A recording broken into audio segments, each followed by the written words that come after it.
Olá, pessoal, espero que estejam todos bem. Eu sou a Gabriela Borba Eu sou a Lady Daiane, nós somos do podcast Desenrola. e hoje nós vamos falar sobre depressão.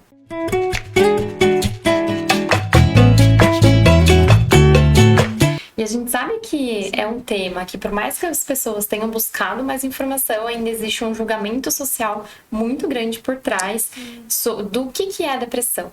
Então, hoje aqui o nosso objetivo é trazer um pouco mais sobre o que é, quais são os principais sintomas, quais são as formas de tratamento e também a gente vai deixar algumas dicas aqui de como tratar uma pessoa deprimida. Isso, perfeito. Antes, a gente precisa entender que o que é depressão? Depressão é um transtorno mental. Vou explicar um pouquinho do conceito, acho que fica um pouco mais fácil. O transtorno mental, ele é caracterizado por sentimentos e comportamentos, a qual tem uma frequência, intensidade e com prejuízos clinicamente significativos na vida da pessoa. Então, se a gente for linkar com uma depressão, a tristeza. A tristeza é um sentimento natural que todo mundo vai vivenciar, mas na depressão a frequência vai ser maior. Então, assim, a pessoa vai vivenciar a tristeza no decorrer ali do dia, da semana. A intensidade, né? Então, a intensidade daquela tristeza vai ser muito grande, com prejuízos significativos na vida da pessoa. Então, às vezes, ela não vai conseguir trabalhar, vai prejudicar o relacionamento e prejuízo na própria vida. Então, não vai conseguir sair, às vezes, da cama. Nem todos os quadros são assim, né? Mas dá para entender que o transtorno mental, né? A frequência e intensidade com prejuízos clinicamente significativos. E aí já puxando para a depressão especificamente, além da tristeza que você comentou, outro sintoma que é super importante da gente se atentar é a falta de interesse em fazer coisas prazerosas e falta de perspectiva no futuro, também a insônia ou hipersonia, que é o fato de dormir por um longo período, a falta de apetite ou excesso, ganho e perda de peso em maior escala do que o comum. Então, são sintomas que a gente precisa ficar mais atento, tendo a autopercepção. E essa questão, né, do sono também é super importante da gente tentar identificar, porque a privação de sono, nesses casos de insônia, faz com que a gente tenha uma baixa autopercepção.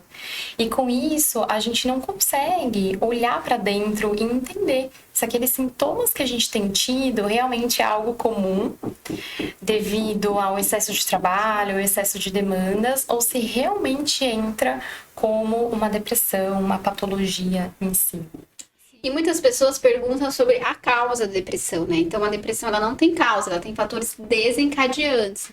Às vezes, desencadeou ali quando você estava passando por um processo de separação. Desencadeou, mas não foi a causa, né? Que a gente chama de fatores ambientais. Então, a depressão, ela é multifatorial. Ela é causada por fatores ambientais, genéticos e da pessoa, né? Então, isso que a gente caracteriza como um transtorno mental.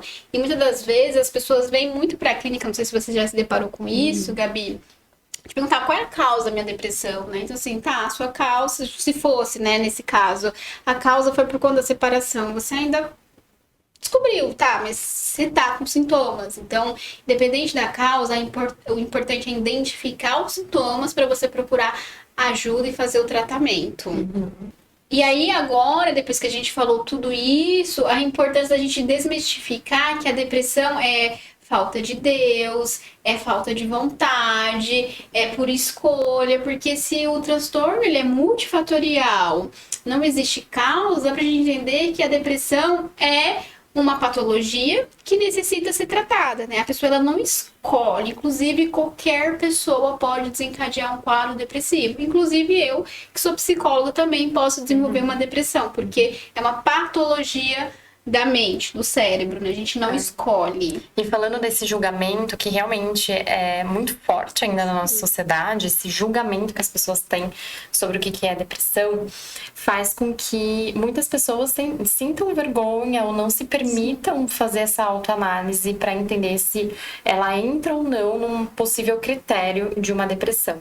E quero trazer aqui também um conceito mais neurológico para a gente entender essa questão de que não é frescura, porque a depressão ela traz algumas alterações cerebrais Então, por exemplo, o hipotálamo, ele tem uma diminuição do hipotálamo e um aumento do cortisol.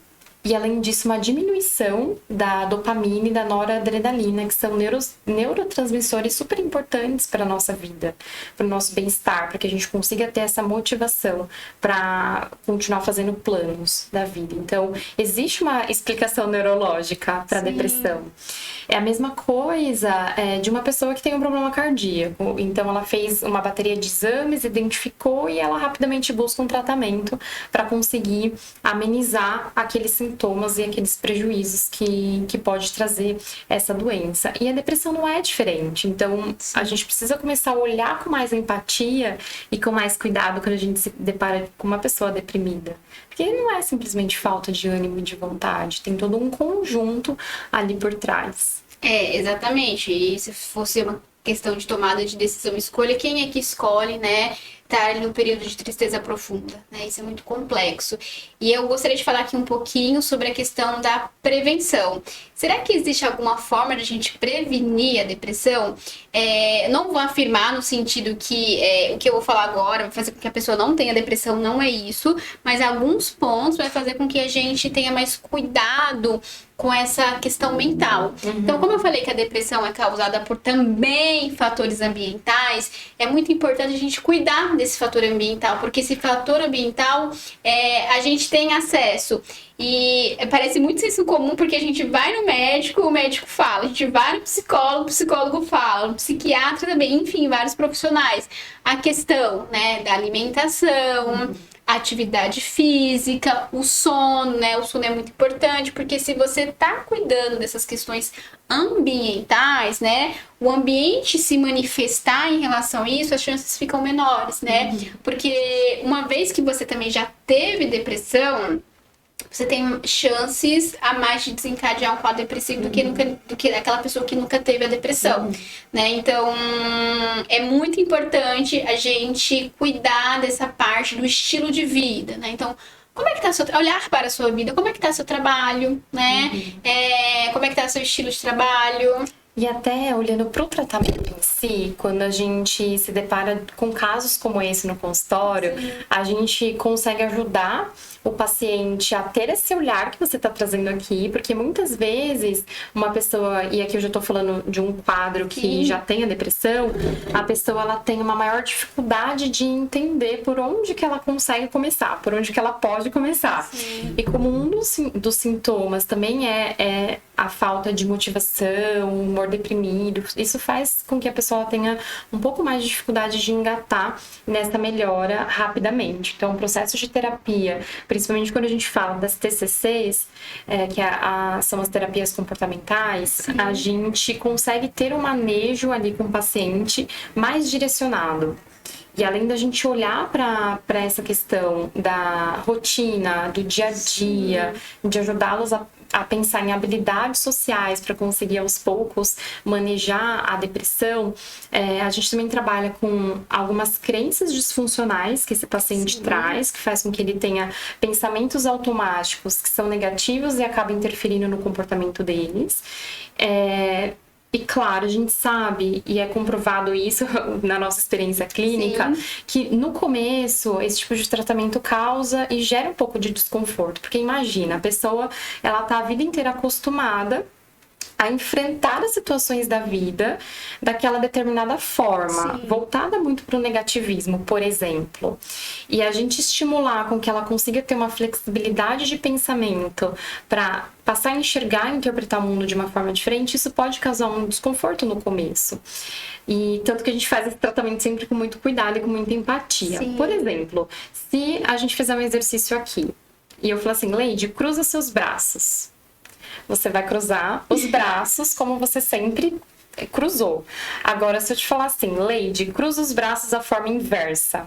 Como que você vai se sentir cruzando os seus braços da forma inversa? Vai ter mais dificuldade, né? Porque eu não sou acostumada a fazer isso. Exato, você não tá acostumada.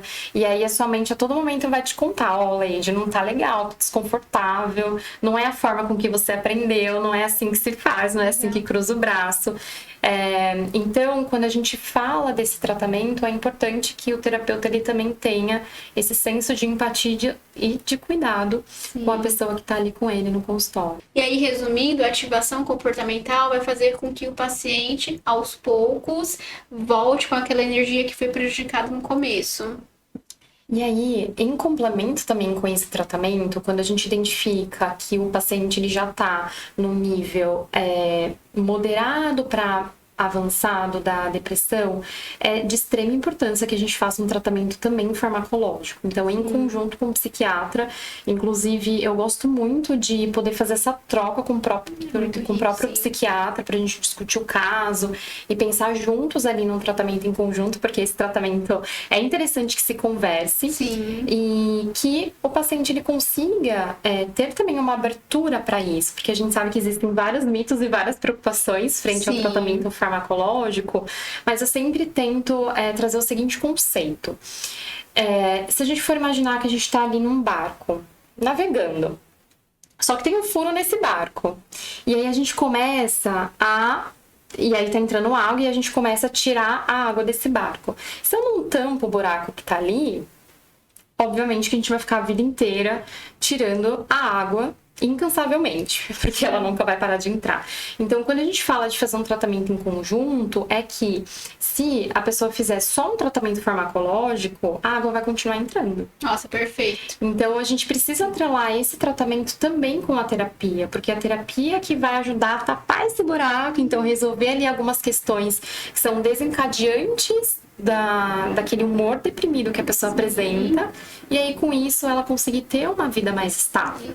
A terapia em manejos comportamentais, né, e ali resolução de problemas na vida do paciente para, de novo, fazer com que ele volte a se engajar, e a questão farmacológica para ajudar nessa questão da neuroquímica, né, porque existe sim fatores dos neurotransmissores que foram prejudicados, né, então é um trabalho em conjunto, né? É muito importante. Agora, já que a gente falou um pouquinho da pessoa procurar ajuda, da importância de procurar ajuda, ser assistida ali por profissionais qualificados, como psicólogos e psiquiatras, como a família, Gabi, pode ajudar, que isso é uma parte que as pessoas têm bastante dificuldade, né? Como a família e amigos podem ajudar a pessoa que está passando ali por um quadro depressivo? Eu posso falar por experiência própria, inclusive, porque eu convivo com pessoas que são deprimidas. E ter um olhar empático e entender que a pessoa optar por não sair, a pessoa optar por não ir num evento social é super importante, assim. Então, olhar para isso de uma forma cuidadosa, sabe? Então, entender se a pessoa não quer ir, ok, respeitar e deixar uma abertura para alternativas, considerando que aos poucos estimular essa pessoa a voltar a conviver em sociedade, para ela entendendo que não é tão ruim assim, de que pode ser algo divertido, deixar essa abertura e se oferecer e se deixar à disposição. Então, por exemplo, você convidou uma pessoa para ir no almoço e ela não quer ir, ou para ir no cinema e ela não quer ir. Então, você respeita a decisão dela e fala, então que tal se eu for até a sua casa e a gente fazer alguma coisa aí? Você topa? E se a pessoa recusar, falar assim, não, tudo bem, tô aqui, se você mudar de ideia, tô aqui. No lugar de falar assim, mas você tem que se ajudar, você não tá colaborando, olha a diferença, né? Faz muita diferença.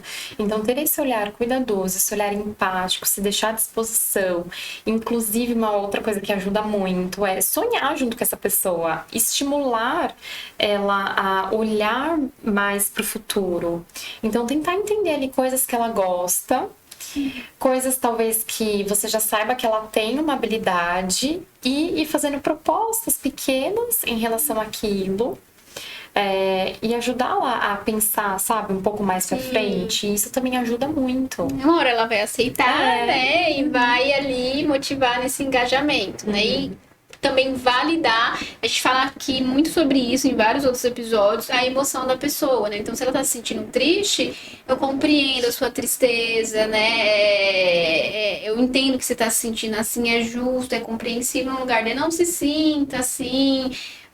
Mas de novo, você se sentindo assim, você não tem porquê se sentir assim, você tem tudo na vida, você tem a sua fé, cadê a sua fé, né? Então é uma coisa que você não pode falar para uma pessoa que está atravessando ali uma patologia, gente. Isso, qualquer pessoa pode desencadear uma depressão, né? Então, aí de novo, desmistificando um tabu, se a pessoa, né, toma remédio, por exemplo, para diabetes, por que não, né, procurar ajuda, tomar remédio ali para depressão? Qual é a diferença?